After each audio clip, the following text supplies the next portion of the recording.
We got the man Jimmy High Roller back at it again. Now this is going to be an interesting video. Are NBA players today actually better than the ones from back in the day? And I think they are.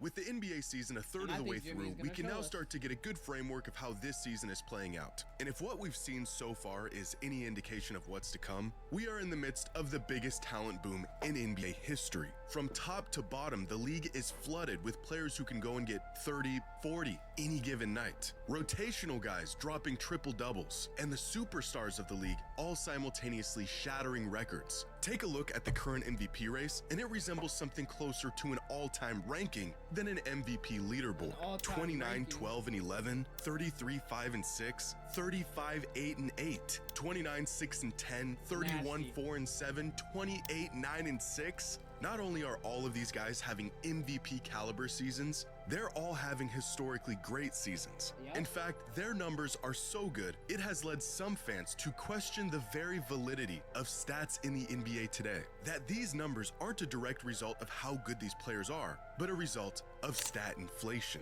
a symptom of today's faster pace and offensively favorable rules. And how these stats are being interpreted has created a divide among NBA fans. Are the players of today actually better than players of the past? Or are they simply beneficiaries of a league catered for bigger numbers?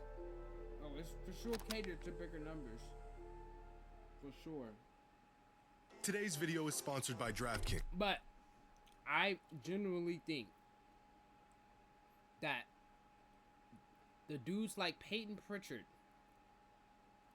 on Boston, the dudes like Derek White, Cam Thomas, MPJ, fucking, let me think of some other casuals right now that are like good hoopers, but like I think these guys would be like sticking in the 80s, being able to stick around in the 80s and the 90s, gang, you know, like the Caldwell Popes, the Desmond Baines, the fucking Denny Abdiva, like who the Blazers player right now. Like, you can't tell me that type of guy, the way that the players now are there, and I hope he explains it, but like the players now, like, even though the players back in the day did have it, like they have touch and feel for the game, you know, and especially for the overseas guys. We don't even talk about the overseas players now are 10 times better than the overseas players that were back in the day.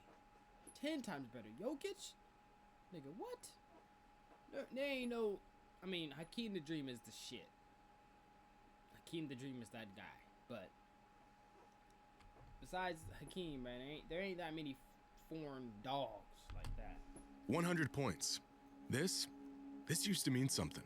A scoring threshold that once happened infrequent enough that it was worthy of a small prize for everyone involved. Seeing triple digits on the scoreboard was one... Bruh, that's crazy. That's crazy. He just showed us that teams getting 100 points used to be an accomplishment. But the Arena just got a free chalupa because they scored 100 points. Nigga, we just saw two teams score 150. Nigga, we could get a whole... You better give us a whole meal. Once a treat, warrant of a celebration, and the alternative happened far more often.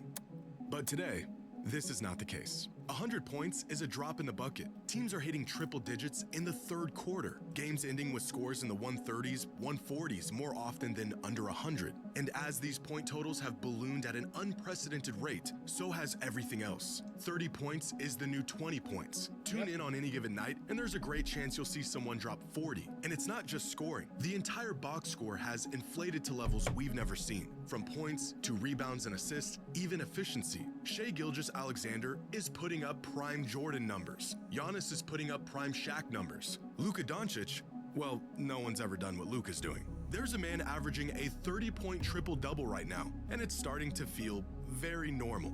Either the best players in the NBA today are truly basketball-defining, all-time great, record-breaking talents better than anything that came before them, or there has been an inflation of stats that has completely skewed how we perceive the dominance of players today and the impact they are having from night to night. Or Both of these options are true at the same time. The trend of bigger stat lines didn't begin overnight. It has been slowly inching up for about a decade now. The stat line of 25, 5, and 5 was at one point such a difficult stat line to average that it was achieved just 7 times throughout the entire decade of the 90s. 5 of those 7 seasons were my Nigga. What? 25, 5, and 5? That's a bad night today. That is a bad night for these elite players. 25, 5, and 5. Only 7 times.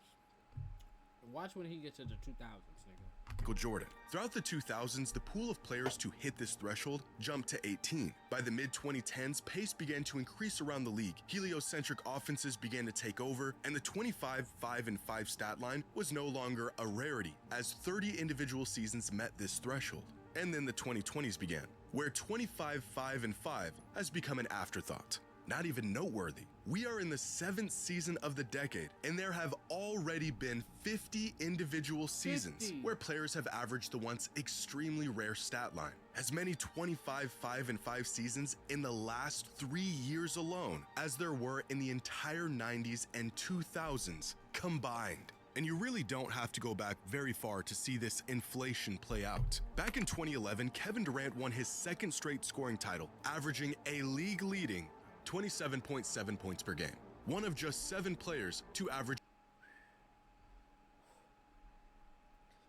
Boy. I bet you KD's like, boy, I'm so happy I played back in the day to get. And this is not even back in the day, but you know what I mean. Like this is only 2011, and he was averaging 27. They about to show what the scoring leader was from this past year, which was SGA. Nigga averaged like 32. At least 25 a game that season. But this season, Durant's 27.7 a game would have him ranked 10th in the league in scoring. Oh yeah, they're going right now. I was finna say current at this moment, yeah. Shea averaging Luka 30. It's nasty. We aren't talking about the 80s or 90s or even 2000s. This was just in the last decade. Yes. Go back far enough into NBA history and fans will begin to put in air attacks on players who played in a weaker league throughout the 60s, 70s, and some fans go as far as the 80s. But now the opposite effect is beginning to happen. Fans are now putting in air attacks on today's players for playing in a league with inflated stats. Now, the problem isn't simply the fact that modern players are putting up bigger numbers. It's that these bigger numbers are being used without enough context to make arguments for modern players over players of the past. As the numbers continue to get bigger, what was once seen as impressive or even historic begins to hold less and less value. In 1998, during his last season with the Bulls, Michael Jordan averaged 29 points, 6 rebounds, and 3 assists a night on 53% true shooting. It wasn't his most impressive season statistically, but it was more than enough to earn him a scoring title, All-NBA First Team, and a league MVP. Fast forward nearly 30 years, and there's a player with a similar stat line in the NBA today. 28. Wow. He's really about to do this. This is the MVP League Jordan right here. Who you guys think? 28, 5, and 6 on 66 true shooting? And this is right now? Is this right now, Jimmy? To earn him a scoring title, All-NBA First Team, and a league MVP. Fast forward nearly 30 years, and there's a player with a similar stat line in the NBA today. Yep, right now, 28, 5, and 6. 28, 5. That's not, that's 6.5 is too high for Steph. On that picture, that looks like Austin Reeves. Based upon that picture. 28, 6, and 7 a game on 66% true shooting. Numbers that are arguably better than MVP Jordan. But this isn't Shai Gilgeous-Alexander. It's not Luka or Anthony Edwards. It's Austin Reeves. Just based off the picture, it looked like Austin Reeves. But that's insane. He's averaging better numbers than MVP Jordan. Second option, who is currently putting up a better box score than the best player in the world less than 30 years ago. But it doesn't take a basketball savant to know Austin Reeves is not as productive, impactful, or as good as Michael Jordan was. And yet, without enough context, some people could, and unfortunately some people have, made this argument in favor of modern players. Stats throughout the NBA today are in fact a bit inflated compared to the past. But what exactly is causing this inflation? And are these numbers a true reflection of the impact players are making?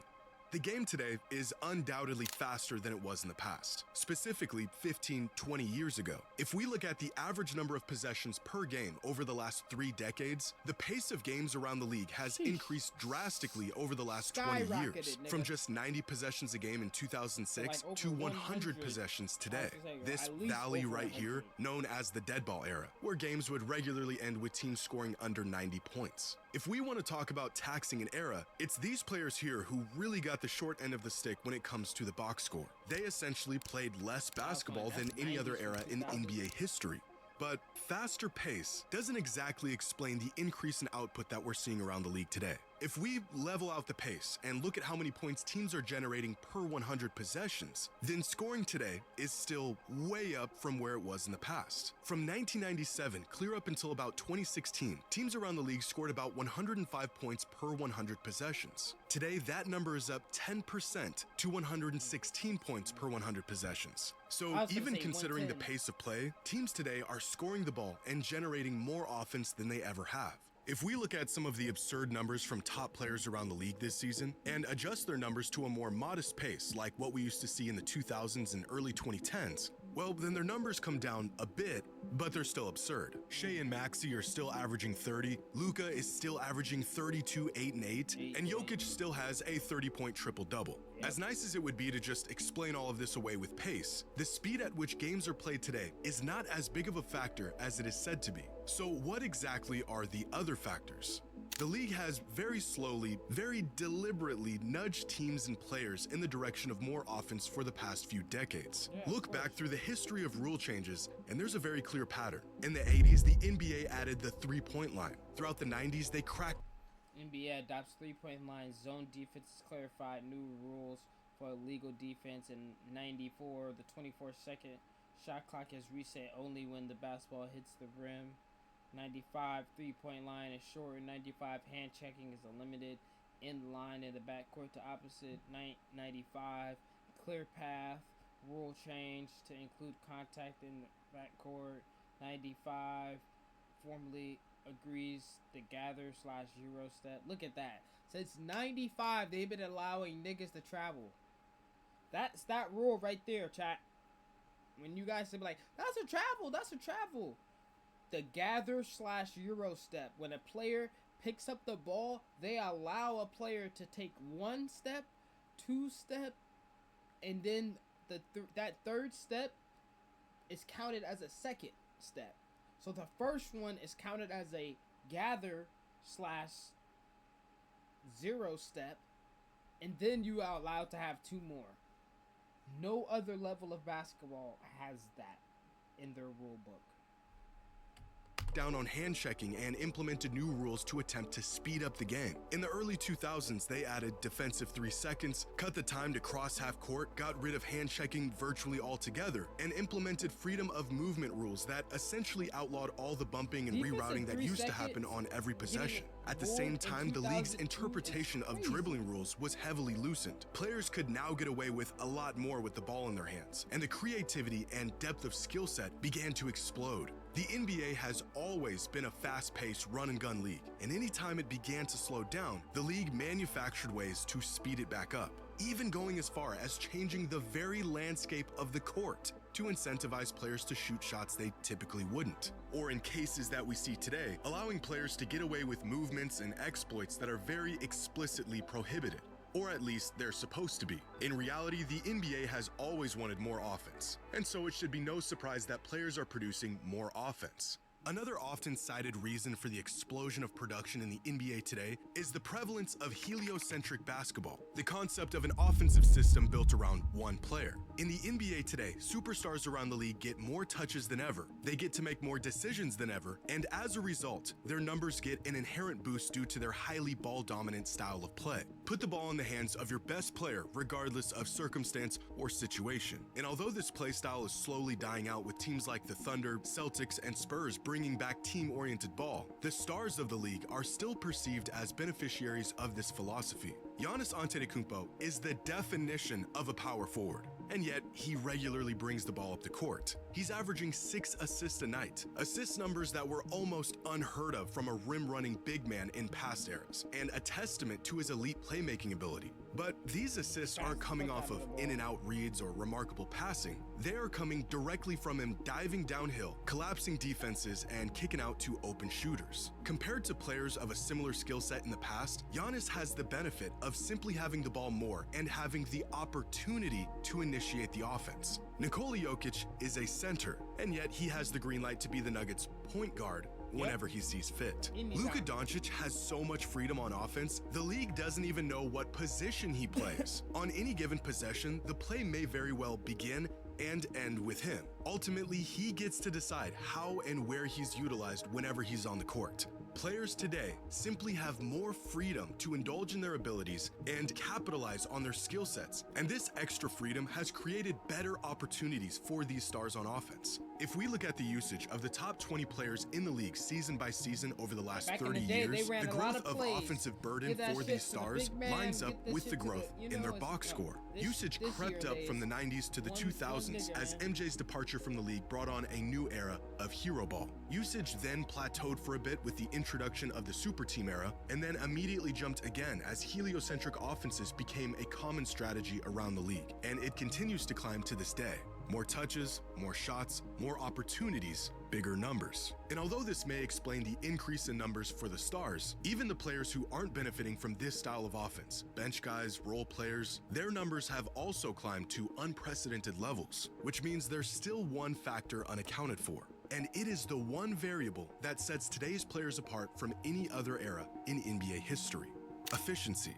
Aside from just the pace of play and the change in play style, the biggest reason why scoring and overall output has increased is because efficiency has increased. Across the board, shooting percentage has jumped considerably and consistently over the last 3 decades. From field goal percentage to true shooting percentage to even the most objective measure of shooting accuracy, free throw percentage. Even when given the same number of scoring opportunities, players today are capitalizing on those opportunities far more often. So not only has the pace of the game increased, at the same time, players and teams have become more accurate shooters and scorers. For many years, the gold standard for efficient volume scoring was 60% true shooting. If you could average 20 a game on this kind of efficiency, you were as lethal as it gets in the NBA. In fact, there have been many seasons where not a single player in the league hit this threshold. That, however, is not the case today, as this season, there are 27 volume scorers who have a true shooting percentage of at least 60%. Part of this is because there are simply more players averaging 20 a game, but the underlying theme persists. Over time, players have gotten extremely good at putting the ball in the hoop, not just in terms of volume, but in accuracy. The real question then becomes, why are players more efficient today than they were in the past? And the answer, again, isn't as simple as it seems. Part of the reason why players today are more efficient at scoring the ball is because they are, in fact, more skilled.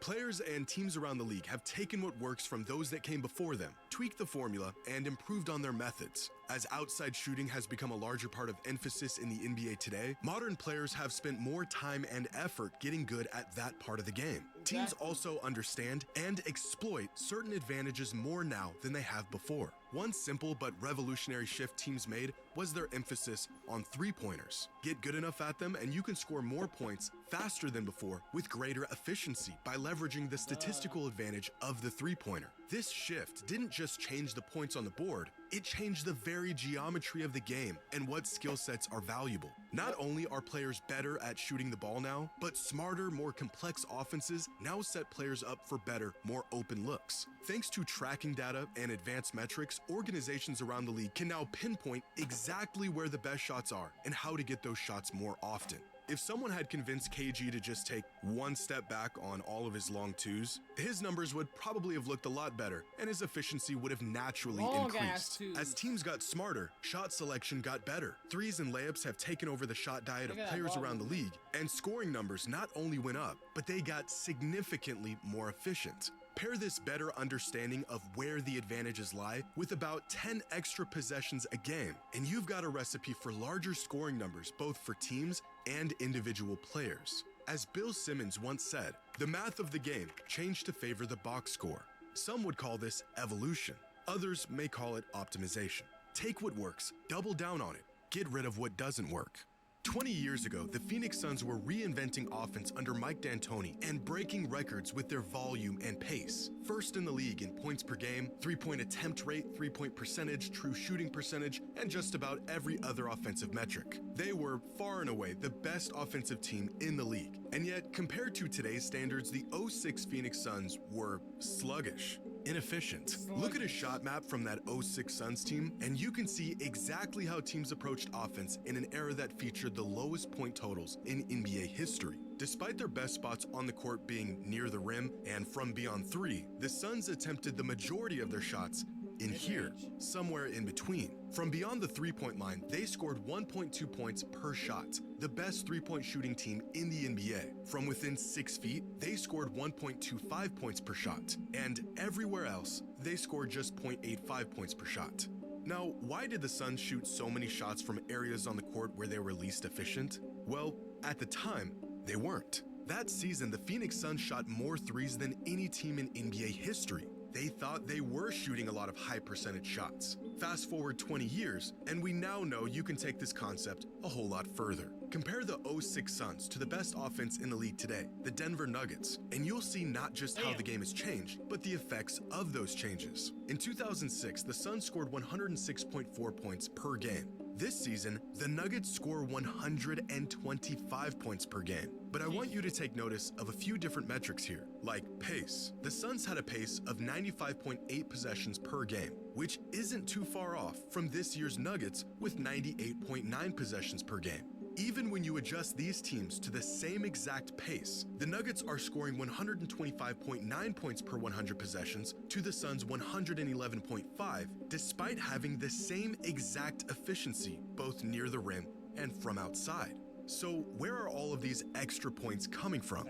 Well, from near the rim and outside. After further investigation, the league realized that these shots here in between are just not worth the hassle. They literally aren't worth as much as other shots. In 2006, the Suns, The mid-range don't look nice. The mid-range does not look nice. It doesn't. It's worth 2 points. Like you said, the NBA is about selling tickets, flashiness.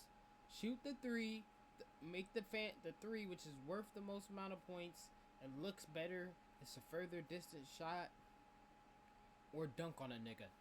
Revolutionary offense shot 40% of their shots from this in-between area. This year, the Nuggets only shoot 19% of their shots from this area. The NBA has game theoried its way to the most productive, most efficient version of basketball. Steve Nash was one of the greatest shooters in NBA history, shot nearly 45% from three for nearly a decade, and yet he only attempted 3 to 4 three-pointers a game. Why? Well, because they just didn't know any better. We played a style that was thought to be revolutionary at the time, but really we should have doubled down. And Mike said this before, we should have played faster, we should have played smaller, we should have shot way more threes. We were just playing a style that suited our roster, suited our personnel.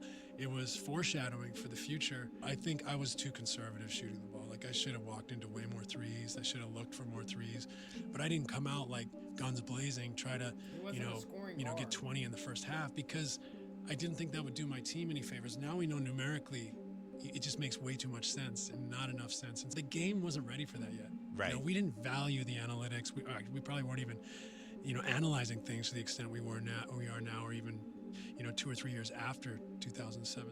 More than skill, more than personnel, more than pace, how teams are approaching offense and the extent to which they understand the value of each shot and how to get those shots is by far the largest contributor to the inflation of numbers we see today. Not only have players leveraged the knowledge and skills of those that came before them to become better players, teams around the league have leveraged the data and systems of teams that came before them to create offenses tailor-made for these new, improved players. The evolution of the NBA isn't necessarily in the talent itself, it's how the talent is utilized. Nikola Jokic is a generational player, and he also plays in a system that allows him to maximize all of his abilities. Steph Curry is the greatest shooter ever, but he also plays in an era that allowed him to reach his potential. Luka Doncic is one of the most versatile offensive engines the game has ever seen, and he also plays in a league that allows him to be a point guard, or a shooting guard, or a small forward on any given possession. Shai Gilgeous-Alexander is putting up prime Michael Jordan numbers.